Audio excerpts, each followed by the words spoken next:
Bonjour à tous, on va commencer.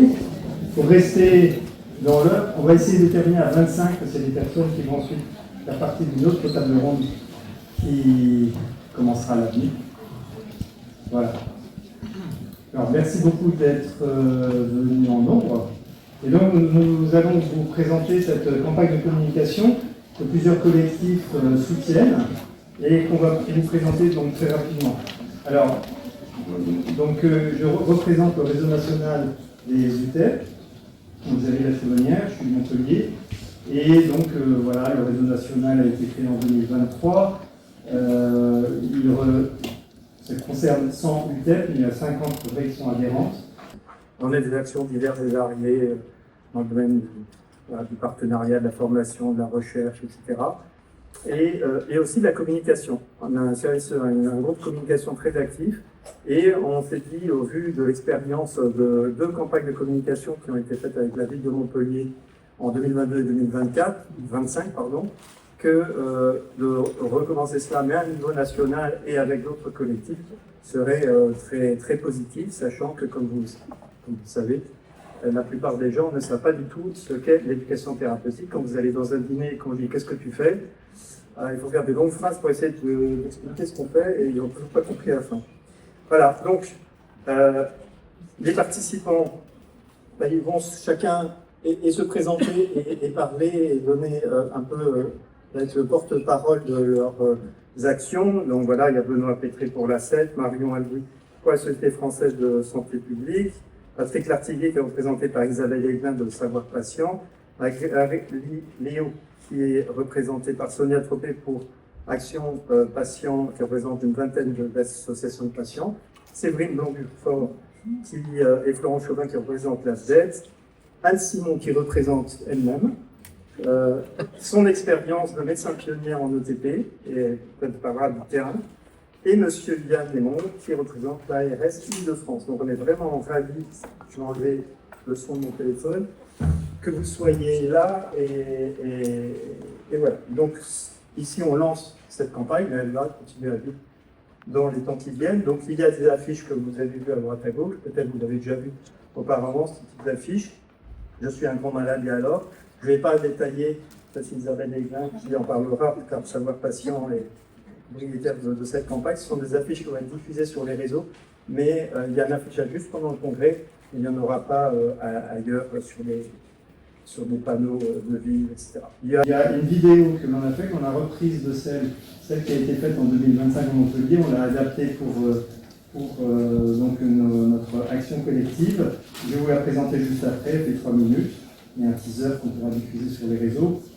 Une carte nationale, ça c'est une originalité, c'est-à-dire qu'en fait, comme vous le savez, il n'y a pas de possibilité d'avoir une vision générale de tous les programmes en France. En ARS, en Ile-de-France, il y a la carte ETP, en Occitanie, au Pays de Loire, il y a mondeTP.fr, Prespaca aussi. Enfin, bref, chaque région a un peu sa façon de présenter les programmes pour les retrouver avec un moteur de recherche. Et là, grâce à Cynthia et Nadine, qui sont ici, je vous remercie encore, d'avoir fait cette carte qui permet, on clique sur une région et on a le moteur de recherche de la région qui correspond. Donc ça, c'est quand même une grande avancée. Une tribune a été écrite, elle est co-signée par les différentes personnes, ici plus Gérard Réac, qui est membre de l'Académie de médecine, que beaucoup connaissent, qui est en cours de soumission à différents journaux. On n'a pas encore de réponse positive, mais on est optimiste. Voilà, les signataires. Et tout cela est promis à une diffusion large auprès de la presse écrite, nationale, régionale, les audiovisuels nationaux et régionaux, les radios locales, nationales et locales, les influenceurs, parce que maintenant c'est le temps de les intégrer, et les réseaux sociaux. Voilà. Alors, une évaluation sera faite, bien sûr, de tout cela pour voir ce que cela donne.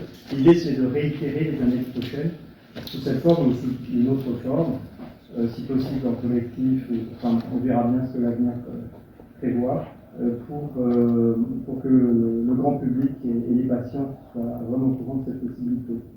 Alors, je vais vous présenter la vidéo. Alors j'espère que cette vidéo vous plaît. Il y a un teaser aussi, et si vous voulez diffuser dans vos réseaux personnels, LinkedIn ou autre, surtout n'hésitez pas à nous la demander. On vous enverra les liens de téléchargement, enfin les liens YouTube. Pardon. Voilà, donc maintenant je vais laisser la parole aux différentes personnes ici. Hop.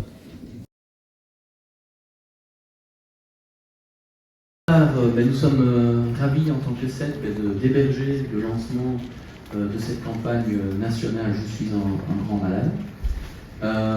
Il était prévu que je représente un peu la CET et ce congrès, mais je pense que ce n'est pas nécessaire vu le public qui est présent et un peu l'absence de presse, ce qui montre que finalement cette campagne elle est nécessaire parce que attirer le grand public ou la presse sur ces sujets me paraît fondamental et on voit toute la difficulté que ça représente. Donc on est je veux dire, partenaire dans l'idée d'essayer de véhiculer ce type de message vers la société. C'est important pour nous de situer par rapport à ça. Vous savez que la CET poursuit ses missions de développement et de déploiement d'une éducation thérapeutique de qualité. En ce sens, on essaye d'identifier tous les ingrédients qui participent à déployer cette éducation thérapeutique. Ça veut dire qu'on adopte une approche assez systémique de l'éducation thérapeutique. Ça veut dire travailler sur la formation des professionnels et les critères de qualité liés à cette formation. Ça veut dire travailler à développer des politiques publiques favorables à la santé. On entendra le représentant RS juste après.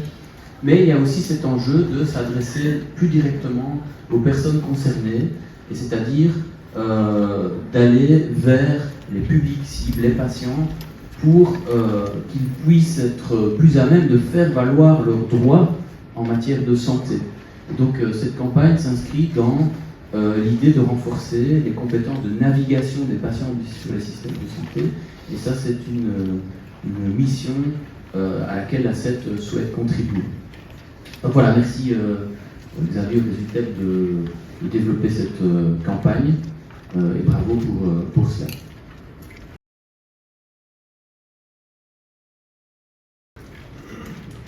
Bonjour à tous, je suis Marion Albouy, je suis médecin de santé publique et je représente ici la Société française de santé publique, qui est une association savante mais aussi professionnelle qui regroupe plus de 60 associations sur différents sujets de santé publique et qui a à peu près 600 adhérents.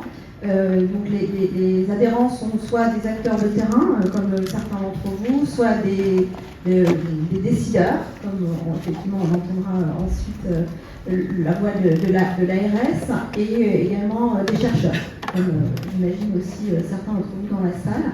Alors la santé publique, qu'est-ce que c'est ? C'est pareil, je pense que dans les dîners, c'est très long à expliquer parce que c'est beaucoup de choses en tout cas. Je voudrais citer les fonctions essentielles de la santé publique et plutôt les résumer, puisqu'il y en a 8, mais je vais les résumer en trois volets. La santé publique, c'est d'abord décrire les besoins de santé de la population. Pour pouvoir piloter un système de santé, il faut partir des besoins de santé de la population. Ça, c'est la démarche de santé publique qui le dit. Ensuite, pour mettre en œuvre des interventions de santé publique, dont l'éducation thérapeutique en fait partie. Ça, c'est très important de l'appuyer. L'éducation thérapeutique est une intervention de santé publique, c'est une intervention de prévention.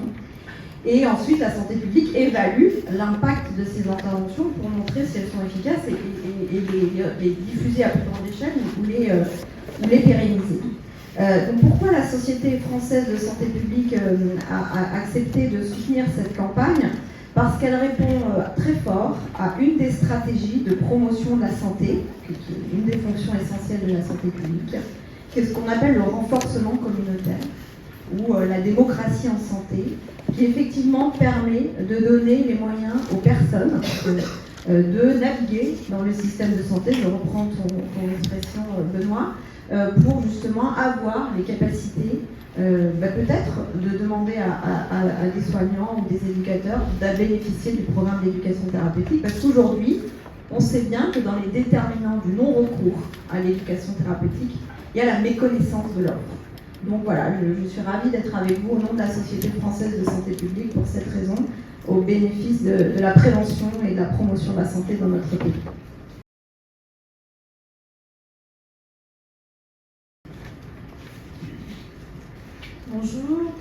moi je m'appelle Isabelle Aiglin, je viens au nom de Savoir Patient, qui est une association.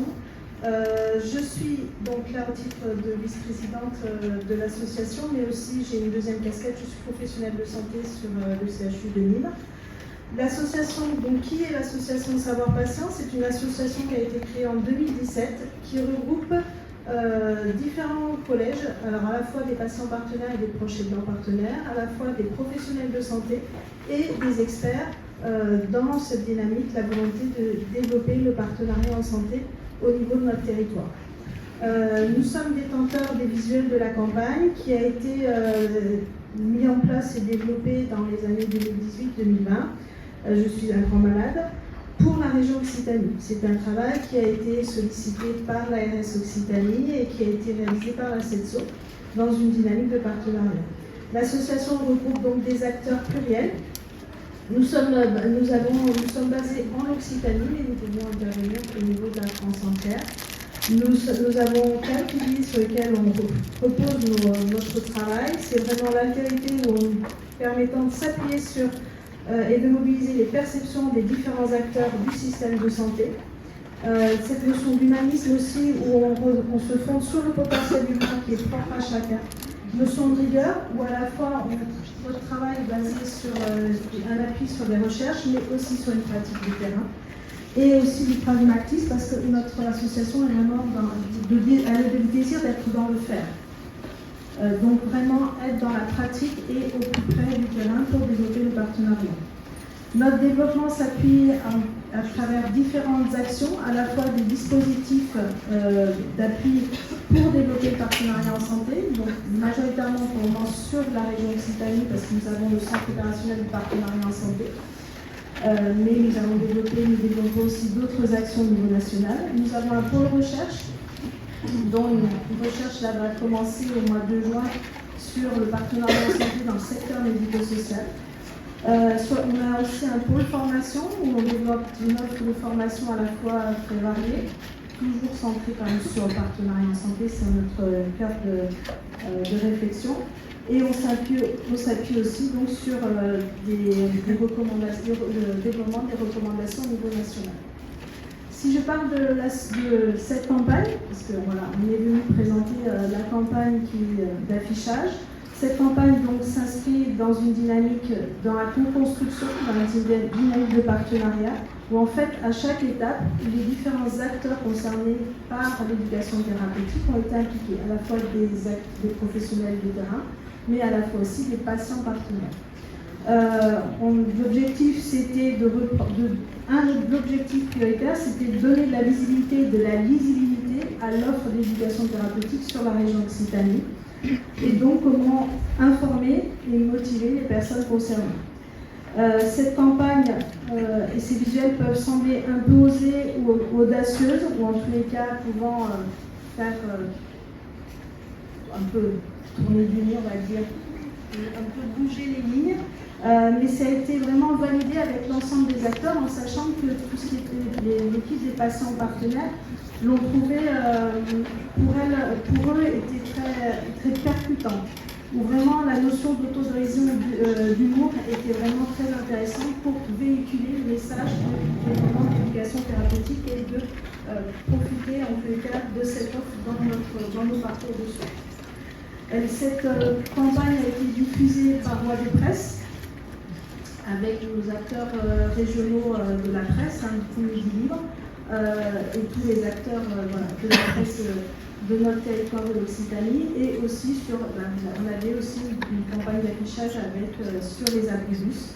Donc c'est vraiment un affichage qui a été diffusé très largement sur le territoire de l'Occitanie, à la fois des territoires avec une population importante, mais aussi des territoires où il y a des déserts un petit peu médicaux, voilà. Donc, et des territoires un peu plus éloignés des structures de soins. En tous les cas, cet affichage permettait, à travers un QR code, de renvoyer sur un site qui est monetp.fr, qu'on retrouve dans les sites où sont référencés tous les programmes au niveau de la région Occitanie, donc monetp.fr, qui se décline à la fois sur l'Occitanie, le PACA et donc le territoire. Donc voilà, en tous les cas, cette dynamique a été portée par les acteurs du territoire d'Occitanie et qui s'est en plus derrière déployé spécifiquement sur Montpellier. Merci. Bonjour, Céline Moulin, présidente de l'AVDET et patient partenaire. Moi, je suis Florence Chauvin, je suis co-directrice de l'AVDET. Donc, l'AVDET, pour ceux qui ne connaissent pas, c'est l'Association francophone pour le développement de l'éducation thérapeutique. Notre association porte ce nom depuis 2011, mais elle existe depuis de très nombreuses années. Enfin, elle est héritière d'une association, d'autres associations qui œuvrent dans le champ de l'ETP depuis très longtemps. Donc, on voudrait remercier chaleureusement le Résultep, aussi la CEP et puis tous les autres partenaires qui sont autour de nous, de nous associer à cette démarche collective, parce qu'elle a vraiment beaucoup de sens pour nous. Comme ça a été dit, mais il nous semble que c'est vraiment essentiel de faire connaître l'ETP à tout à chacun, au plus grand nombre de personnes possible, et bien sûr aux personnes qui pourraient en bénéficier et ne savent pas qu'elles pourraient en bénéficier. Et puis aussi à tous les intervenants du parcours de santé qui ne connaissent pas encore notre champ. Ou en tout cas, ils ont peut-être une idée qui n'est pas conforme à ce qui est présenté dans cette vidéo. Donc voilà, merci pour ça. Alors, nous apprécions particulièrement dans cette campagne en fait l'humour, la légèreté, le côté décalé de la vision habituelle des personnes vivant avec une maladie chronique. Et pour nous, ces personnes et le message incarnent pleinement le pouvoir d'agir et l'ETP. Pour nous, l'ETP vise au développement du pouvoir d'agir des personnes concernées par la maladie chronique et le handicap, de leur entourage, comme des intervenants, ainsi que leurs accompagnants. Et bien sûr, dans les intervenants, il y a les professionnels, les patients et aidants partenaires.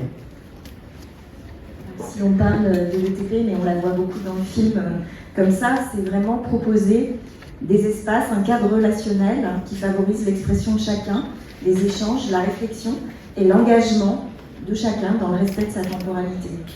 On revient sur ces finalités parce que ça nous paraît vraiment important de les reposer et de dire dans quel sens on travaille tous. Pour les personnes concernées et leur entourage, il s'agit de trouver des réponses, des solutions pour vivre bien, et puis pour faire des choix qu'ils jugent favorables à leur propre santé, à leur équilibre.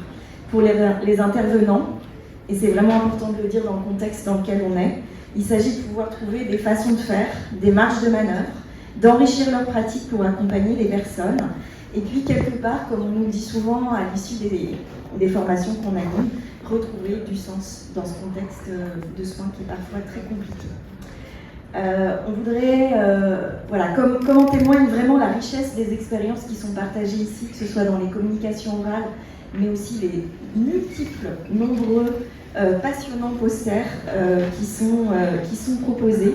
Nous devons continuer de promouvoir des actions de TP qui sont au plus près des besoins des personnes, qui sont ancrées dans leur réalité.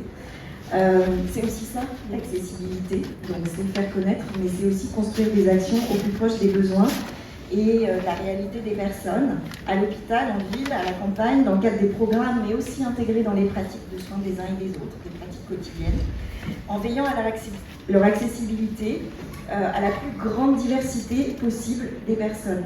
Et par exemple, pour nous, en ce moment, c'est vraiment s'attacher à ce que, par exemple, l'ETP existe et soit proposé aux personnes qui vivent avec des troubles du développement intellectuel. Toute personne, quand on parle de diversité, personnes vulnérables, mais pas que, c'est vraiment toute la diversité. Qu'est-ce que je devais dire ?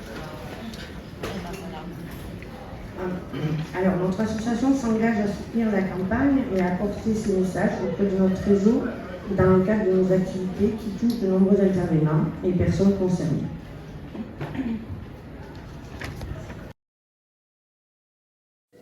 Bonjour, Sonia Tropé, je représente le collectif Action Patient, qui est un gros collectif d'associations nationales dont une bonne partie est agréée pour représenter les usagers du système de santé. Donc c'est un collectif qui se veut complémentaire de France Asso Santé, pour ceux qui connaissent le milieu associatif. Complémentaire pourquoi ? Parce que c'est un collectif qui est ultra agile, en capacité de réagir vite et avec surtout un objectif assez évident autour du parcours et des économies de santé. Là, on a lancé justement cette semaine l'Observatoire des pertes de chance, auquel tous les soignants sont invités à participer. Il y a un questionnaire, un pour les patients, un pour les soignants. Et malheureusement, pour l'instant, les soignants se sont assez peu emparés du sujet. Donc, c'est une invitation que je vous fais à trouver sur le site d'Action Patient. On est un collectif assez important, avec une belle écoute au niveau des tutelles. On a d'ailleurs un colloque organisé justement au Sénat en septembre, qui a pour objectif de discuter justement la démocratie en santé. La démocratie en santé, je fais le lien avec l'éducation thérapeutique, qui est en fait évidemment une émanation de cette possibilité, de cette réflexion. Alors pourquoi Action Patient soutient la démarche d'une mobilisation et d'une communication vers le grand public? Bien sûr, l'autonomie du patient, on est avant tout des associations de malades, donc l'autonomisation du patient pour sa qualité de vie, pour son bien-être, évidemment. Mais derrière ça, il y a aussi ce message, ce rationnel autour de la pertinence de l'utilisation des fonds en santé et la nécessité absolue de rendre pérenne justement le financement de cette éducation thérapeutique. Donc plus les personnes seront informées, plus les personnes seront bénéficiaires, plus on pourra le prouver, le démontrer et le revendiquer. Et c'est vraiment en ce sens de pertinence que Action Patient s'est mobilisée autour de la tribune notamment, portée par des résultats.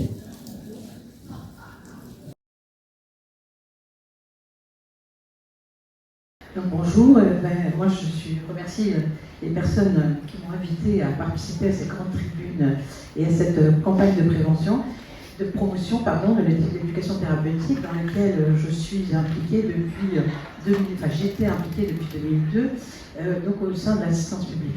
Je vais représenter ici peut-être moi-même, mais aussi les soignants et les médecins. Parce que là, la parole a été donnée beaucoup aux patients. Et je pense que les médecins et les soignants ne sont pas tous non plus informés sur l'importance et la pertinence de l'éducation thérapeutique dans le parcours des personnes présentant une maladie chronique. Donc, je voulais rapporter juste mon expérience. D'abord, quelques petits chiffres à l'assistance publique, juste pour faire un peu cocorico, parce qu'il y a quand même 305 programmes, enfin ça c'est un recensement de 2025, 305 programmes qui éduquent, qui permettent à 45 000 à 51 000 patients d'avoir de l'éducation thérapeutique. Donc, ça veut dire que voilà, on est quand même impliqué au niveau de l'assistance publique dans l'éducation thérapeutique, même si c'est une donnée assez. Et je voulais rapporter donc mon expérience de clinicienne. Et donc, dans les services hospitaliers, et dans le service hospitalier dans lequel j'étais en service de médecine interne, avec le professeur Herson, qui a été assez visionnaire sur l'importance de l'éducation thérapeutique et qui nous a demandé, donc, dès 2002, de nous former, on s'est aperçu que le TP nécessite d'avoir un engagement de tous et de toutes, et notamment des chefs de service et des cadres de santé. Sans cadre de santé, sans chef de service, on ne peut rien faire. On l'imagine bien, puisqu'il faut mettre en avant l'importance du temps, la préciosité du temps, faire de l'ETP. On ne va pas prendre le café avec le patient, comme on l'entend parfois dans le couloir. Et donc, ça, c'est déjà un premier point. Ensuite, je pense que l'éducation thérapeutique nous a apporté énormément, parce qu'il faut travailler en pluridisciplinarité, tous les professionnels, et avec les patients. Et donc, petit à petit, on a appris à écouter, à entendre la parole des patients et à en tenir compte et à ne pas le dire vous allez faire l'atelier touche-mouche, l'atelier machin. Non, qu'est-ce que vous voulez faire, quels sont vos besoins, comment vous pouvez avancer dans la compréhension et dans votre parcours de soins. Et c'est en cela que ça nous a fait progresser.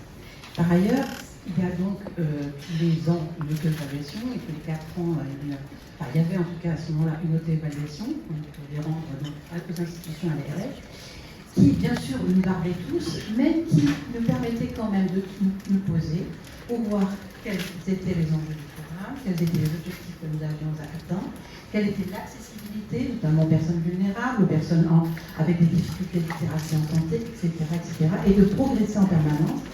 Et par exemple, je donne un exemple, on avait un programme sur l'infection à VIH, qui est quand même une maladie sexuellement transmissible. Eh bien, on parlait de tout dans l'éducation thérapeutique, sauf de sexualité. Et donc, à un moment, effectivement, dans cette grande déballage, mais c'est pas tout à fait ça. Mais pendant l'évaluation de on s'est dit quand même, c'est pas tout à fait évident de ne pas parler de sexualité dans ce cadre-là, et même d'ailleurs dans les autres maladies chroniques, et c'est comme ça qu'on a avancé sur cette thématique en particulier. Parce que personne n'était à l'aise et qu'on s'est formé, et voilà. Et donc, ça nous permet à tous et à toutes de progresser dans notre approche, dans nos soins, dans notre prise en soin, comme on dit maintenant, parce qu'on n'est plus prise en charge, mais dans notre prise en charge, pour permettre, non seulement aux patients, mais à nous, de progresser avec des échanges tout à fait bénéfiques. Et donc, je reprends mon fil, parce que évidemment, je l'ai quitté, je vais terminer tout seul, sans mes notes. Donc, voilà, c'est un très bon outil pour les soignants, pour mieux travailler ensemble, pour mieux travailler tout court, pour travailler aussi le parcours de santé. Donc, j'étais très attachée à ce que, non seulement les patients s'adaptent aux méandres du parcours de santé, qu'il faut leur faire connaître, c'est très important, mais aussi que les soignants s'adaptent à la possibilité que les patients ont de venir dans le système de santé. Et donc, par exemple, faire un hôpital de jour où on retrouve un certain nombre d'éléments pour ne pas qu'ils viennent 3 fois, voilà. Notamment s'ils sont handicapés. Donc, voilà ce que je voulais dire sur les soignants, c'est pour vraiment promouvoir l'importance de cette discipline pour tout le monde, mais en particulier pour les soignants et les médecins. Et d'ailleurs, ça me paraît tellement important qu'arrivé à la retraite, je suis partie aussitôt vers Action Cartage, où je coordonne le programme d'éducation thérapeutique, que je ne pouvais pas m'en passer. Voilà, merci.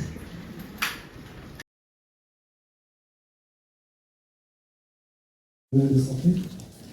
Je vais commencer juste pour évoquer avant le TP l'enjeu autour des patients chroniques. Donc on a 2/3 de la population française qui a des pathologies chroniques. Cette pathologie chronique induit un certain nombre de faits indésirables, on va dire. Donc ça agit sur la qualité de vie, ça agit sur des complications de pathologie chronique. Ça altère aussi, ça a des conséquences sur l'isolation, enfin, la solitude quelquefois du patient. Et on l'a très bien vu notamment, par exemple, à la situation du Covid, où on a vu beaucoup de patients rester isolés chez eux, avec une interruption du soin, une interruption de la prise en charge. Et progressivement, on a commencé à s'agiter pour proposer des modalités pour être de nouveau avec ces patients chroniques. Donc l'enjeu des pathologies chroniques, c'est un enjeu prioritaire au niveau national, dans toutes les politiques nationales, on le voit, et ça se décline au niveau régional dans le plan régional de santé. Dans le plan régional de santé, on a un axe majeur sur toutes les thématiques de pathologies chroniques, cancer, diabète, insuffisance cardiaque. Et vous pouvez aussi le retrouver, c'est assez souvent ça dans l'ensemble des ARS, aussi dans l'enjeu de la démocratie sanitaire, puisque ça restaure un lien pour le patient et ça fait évoluer aussi les liens soignants. Donc on voit des appels à projets qui se déclinent grâce à notre PRS. Et notre traduction de notre PRS, en fait, c'est en Ile-de-France, on a pu l'observer à travers la déclaration des programmes. En Ile-de-France, on a plus de 900 programmes de TP, couvrant toutes les pathologies chroniques. Et l'agence, son rôle, c'est justement de les déclarer et, tant que faire se peut, de les financer avec des priorités sur certaines pathologies, certains territoires, et globalement, on soutient la majorité des hôpitaux qui portent des programmes de TP.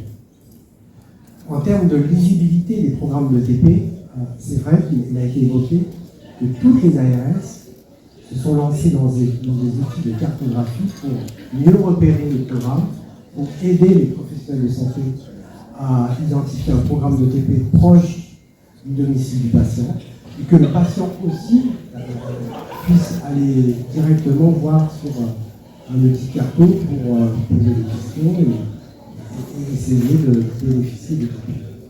Donc, toutes les régions n'ont pas le même logiciel, on va dire. En Ile-de-France, on a Cartet. Cartet qu'on utilise assez facilement pour faire des enquêtes, pour aussi évaluer les programmes de TP. Je souligne que les logiciels de cartographie, si vous allez les voir dans chacune des régions, la volonté, puisqu'il est l'autonomie des ARS, c'est qu'il y ait une approche liée à la région dans chacune des cartographies. C'est pour ça que dans notre cartet, nous on a beaucoup mis l'accent sur les enjeux d'inégalité de santé, de quartier politique de la ville, etc. Parce que c'est une dominante très importante en Ile-de-France, avec des disparités territoriales fortes. Je crois que j'ai tout dit. L'enjeu dans notre... on arrive à une phase dans le TP où on s'interroge à la fois sur la démarche de qualité des programmes de TP. Qualité, ça veut dire le respect de certains indicateurs de HAS naturellement, mais comment améliorer la qualité pour que finalement le patient puisse aller jusqu'au bout de son programme de TP. Et puis, le second enjeu, c'est bien naturellement, ça je ne vais pas le cacher, c'est les enjeux financiers. Puisque, effectivement, l'enjeu des retours des pathologies chroniques implique des dépenses de santé importantes. Et pouvoir agir sur la qualité de vie, sur rompre l'isolement pour les patients, ça ne peut que améliorer nos économies. C'est collectif. Merci beaucoup pour vos expressions, très riches et variées. Est-ce que vous avez des questions à poser sur cette aéropage? Alors, je vais...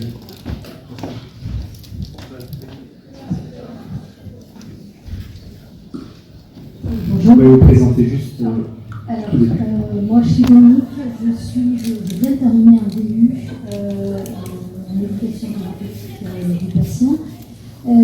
Pour moi, il y a un enjeu qui est très important, c'est l'enjeu des médecins libéraux. En un cas particulier, ça fait 57 ans que je suis diabétique à l'insuline. Je n'ai connu l'éducation thérapeutique il y a 5 ans. Et je ne suis pas la seule. Et les médecins libéraux, ils ne connaissent pas du tout. Et moi, il me semble que l'enjeu il est vraiment là. Entre le privé et le public, parce que l'éducation thérapeutique, ça se fait à l'hôpital, me semble-t-il, et relativement peu en cabinet privé. Alors, si vous voulez répondre, alors pas tous, hein, mais ceux qui le souhaitent, de façon brève, pour qu'on puisse répondre à 3 à 4 questions. Évoquer que c'est un enjeu effectivement prioritaire. On a des leviers. On sait qu'au niveau de l'exercice collectif dans les maisons de santé pluridisciplinaires, par exemple, ou les structures qui regroupent plusieurs professionnels, il commence à y avoir un intérêt. L'assurance maladie négocie des objectifs sur l'éducation thérapeutique. Donc ça, c'est intéressant. Ce que vous évoquez, c'est effectivement le professionnel isolé qui n'est pas dans une coopération avec les acteurs. Et là, il faut réussir à le toucher. Ça, c'est un enjeu. L'enjeu suivant, c'est pouvoir agir dans les formations initiales pour les professionnels, pour sensibiliser à l'ETP. Alors, on a un certain nombre, les UTEP contribuent, certaines structures en ville qui font de l'appui méthodologique interviennent dans les formations. C'est vrai que ce n'est pas systématique. Il y a un enjeu d'ARS de sensibilisation des facs, etc., des doyens, pour pouvoir intégrer l'ETP dans les fonctions initiales. Et c'est vrai qu'on attend aussi des réglementations nationales.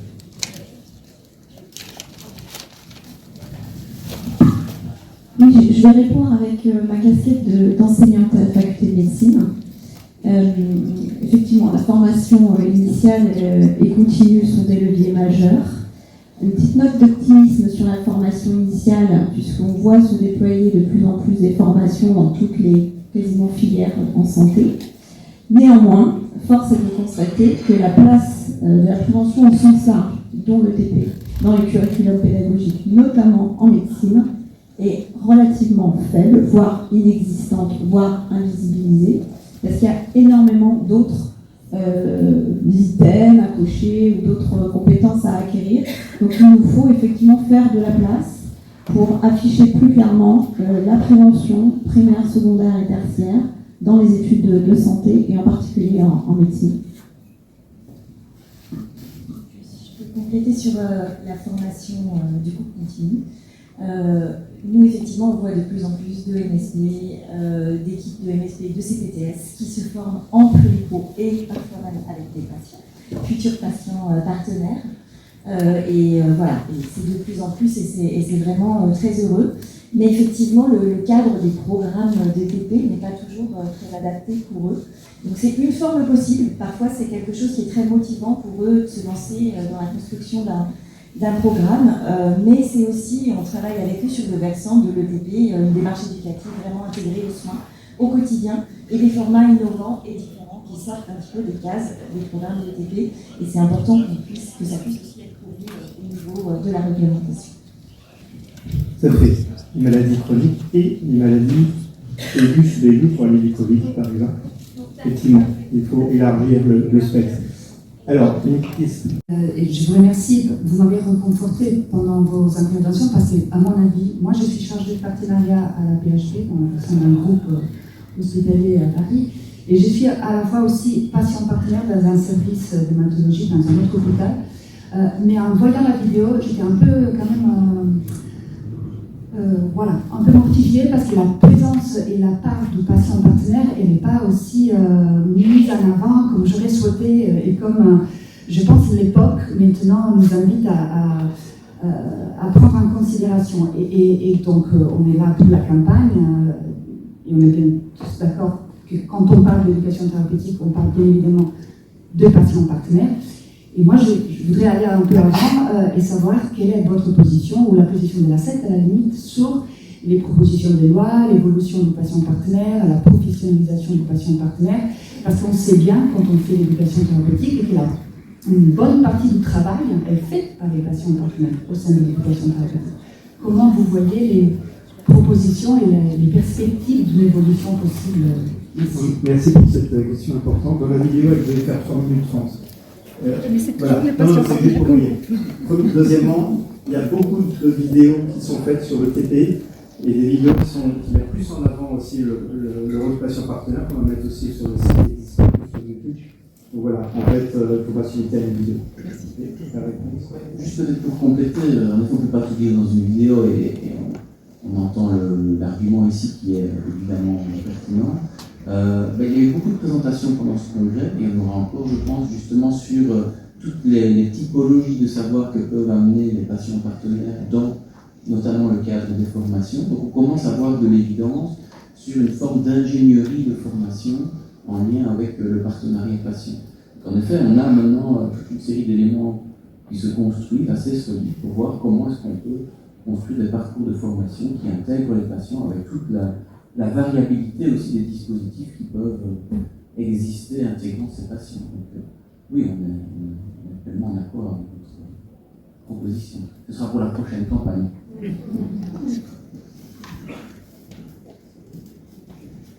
Est-ce qu'il y a une autre qu'en 2032-2033, le TP soit connu de tout le monde?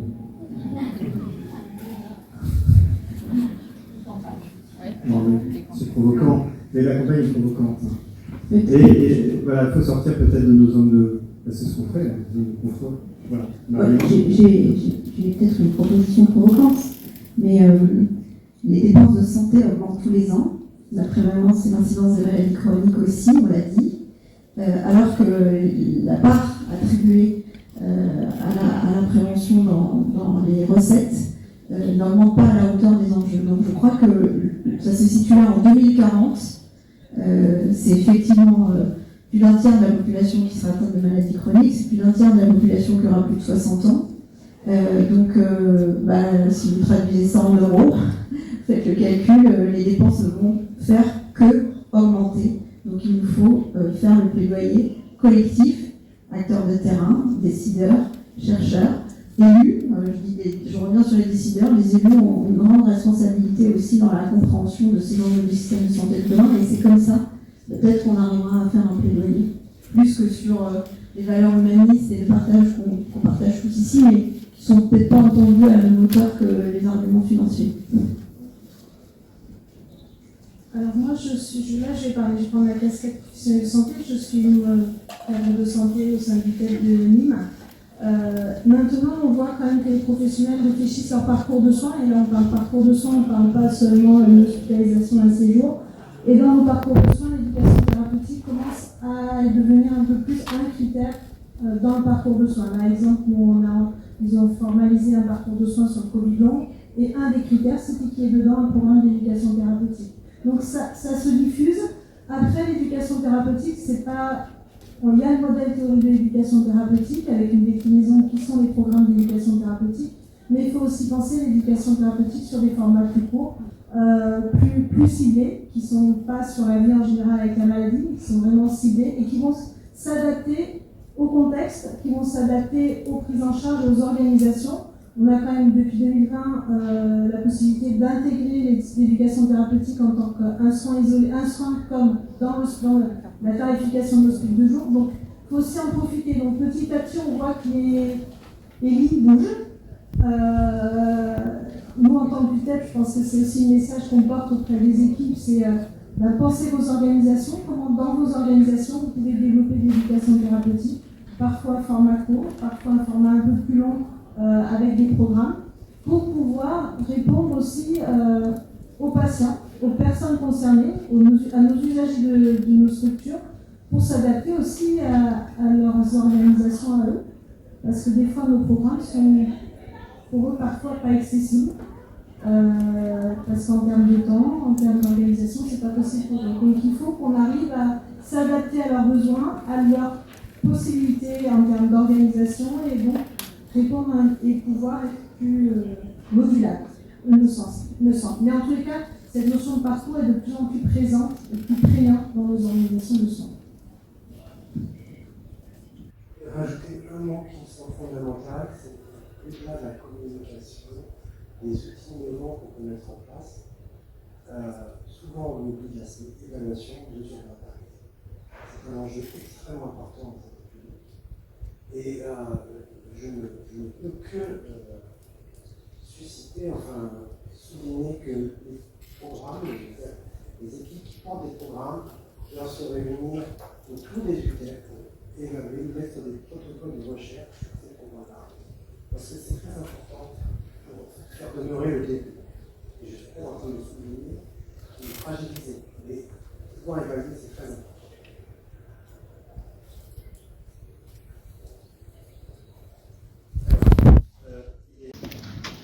Juste pour rebondir sur ce que vous dites, est-ce qu'il y aurait de la place pour l'éducation thérapeutique en prévention primaire? Parce qu'on parle d'augmentation des populations et des pathologies chroniques. Mais du coup, est-ce qu'on ne pourrait pas éduquer en amont, comme on peut le faire maintenant de plus en plus en prévention tertiaire sur les comportements de santé, nutrition, activité physique, etc. En post-traitement et en avant-traitement? Parce que je pense que c'est plutôt la prévention primaire qui va très bonne question. Et justement, on va répondre. Merci. Ça fait partie des formats, justement. Alors, je vous propose de nous rejoindre à la table ronde qui va avoir lieu juste après, où on pourra répondre à la question. D'accord?